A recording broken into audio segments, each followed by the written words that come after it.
Okay. Lagay na tayo ng konting cooking oil.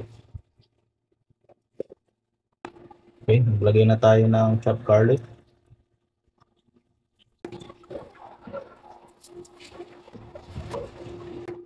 Then chopped ginger. Lagay tayo.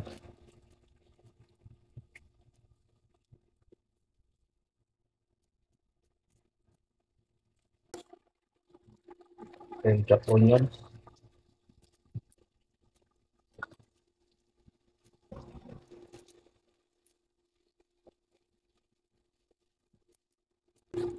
Then bell pepper.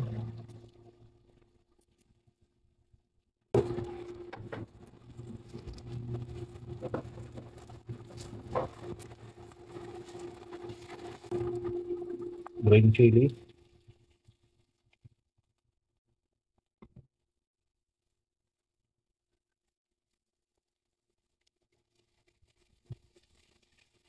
Grabe. Tapos chopped carrots.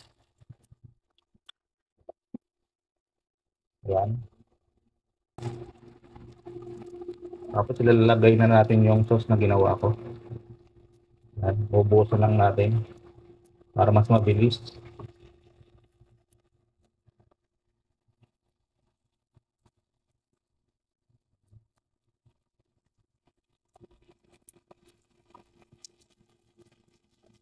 Nalagyan ko rin ng konting vinegar to tapos soy sauce. Kunti lang. Sakto lang. Yan.